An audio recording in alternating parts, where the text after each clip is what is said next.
Hey there, Sharon Horne-Ellstrom here. Welcome to day 1829 of What You Up To Now, documenting the journey as I originally in 18, I said that before 1800s. I'm not that old.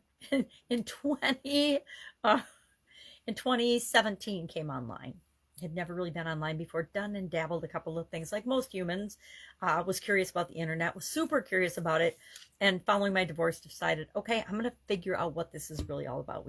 We had a bunch of businesses together, so we sold those and divested ourselves of all our mutual assets, and I had the opportunity to say, okay, well, what do I want to do now? I'm old, I could probably retire and just travel around the world, but I don't really want to do that yet. I want to have more of an impact, do more. So let's see what I can learn about the internet and how I can help people create the lives they want using tools that are available now to all of us on the internet. So started playing with ClickFunnels and other tools online and learned a lot, went down a bunch of rabbit holes, which, it's a story for another day. But so many of us, when we first get into a new area, a new business, a new career, a new anything, we go down rabbit holes and down alleys and roads that aren't particularly the ones we need to.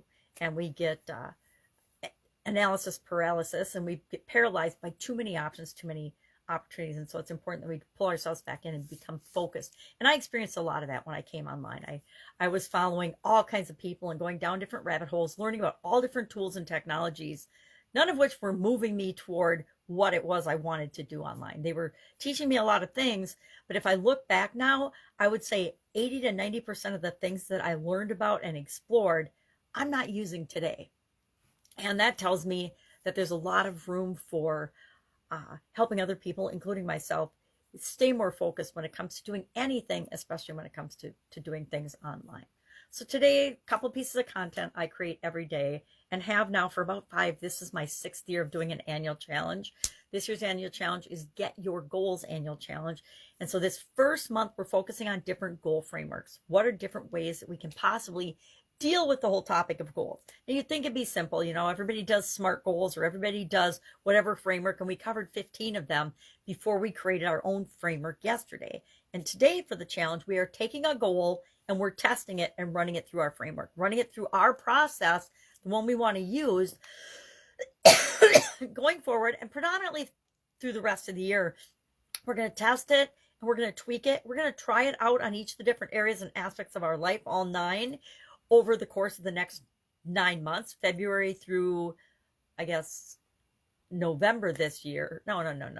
October this year, we will do the 9 different areas of our life, and we'll break down and we'll deal with goals in each of those areas specifically so that we can be clear on what it is that we're doing and trying to create, and put systems and tools and processes in place to make those things happen as automatically as possible. To me, anything I'm going to repeat and do repetitively, I want to find a way to automate that. And automation doesn't mean I get a robot or something to do it, or an AI. It means I find a way to make that thing happen over and over again automatically. Here's a little quick, easy example. I brush my teeth every day, right? I want to do affirmations every day. So a long time ago, I decided whenever I'm brushing my teeth, I'm doing affirmations. And that is how I automatically, it only took a couple of days to make it a habit. I used to have them posted up on my bathroom mirror to remind me, but I don't even need to do that anymore because that's just become part of who I am. I do affirmations while I brush my teeth. Does anybody else know that? Well, now you do because I told you. But otherwise, no, my family and friends and kids don't know I do affirmations while I brush my teeth. It's just a little strategy I personally use that works for me.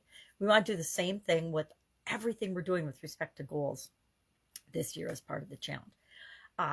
I also have a Supersize Your Business group that I do an idiom for. I take an idiom, and starting last year, I aligned that with what I'm doing in the annual challenge. Why? Because it made it easier for me to create my content. So today's is obviously get your ducks in a row. And I shared 10 steps to supersizing and growing your business by getting your ducks in a row, or doing a great job setting up the framework for and managing a project, because supersizing your business is the biggest project that we'll do.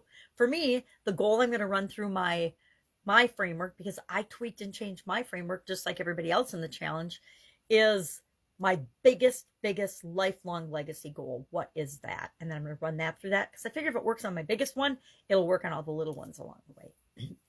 All right, that's all I've got. Tons going on here.